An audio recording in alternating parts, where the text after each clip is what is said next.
আগামীকাল বুধবার 23 জুলাই থেকে আবারও মাসব্যাপী দেশ গড়তে জুলাই পদযাত্রা শুরু হতে যাচ্ছে। রাষ্ট্রীয় শোক পালন শেষে প্রথম যে পদযাত্রাটি অনুষ্ঠিত হবে সেটি হচ্ছে চাঁদপুর জেলায়। আমরা আগামীকাল সকাল 11টায় চাঁদপুর বাস স্ট্যান্ডে আমাদের এই দেশ গড়তে জুলাই পদযাত্রা অনুষ্ঠিত হবে। এই পদযাত্রা একটি ঐতিহাসিক মুহূর্ত তৈরি করতে যাচ্ছে চাঁদপুরবাসীর জন্য, যা আগামী দিনে চাঁদপুর গঠনে স্বপ্নকে জাগিয়ে তুলবে।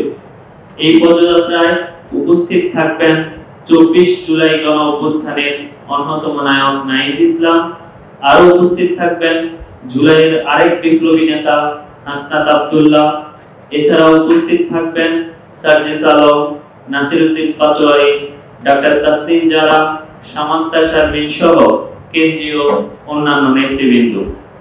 আমরা গত কয়েকদিনের প্রচারণার সময় লক্ষ্য করলাম চাঁদপুরের সর্বস্তরের জনগণ এই পদযাত্রাকে ঘিরে ব্যাপক উৎসাহ উদ্দীপনার উন্মুখ হয়ে আছেন। আমাদের বিশ্বাস এই পদযাত্রা হবে জনগণের প্রত্যাশার প্রতিফলন এবং চাঁদপুরের ভবিষ্যৎ দিক নির্দেশক। আমরা অনুষ্ঠানের সংক্ষিপ্ত সময় তুলে ধরছি। সানবিট সব দিবে সামাল। সানবিট ম্যাজিক প্রেস ডিশওয়াশিং এর মাথা ঘোরানো সলিউশন।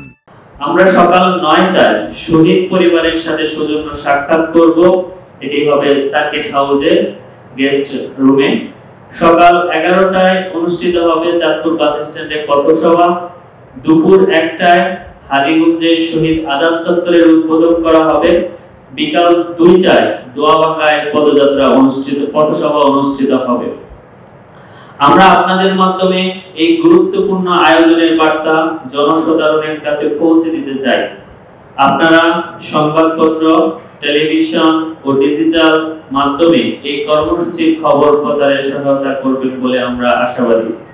সবশেষ, দেশপ্রেমিক জনগণের অংশগ্রহণে দেশ গড়তে জুলাই পদযাত্রা হবে একটি গণজাগরণের মাইলফলক, এই প্রত্যাশা আমরা রাখছি।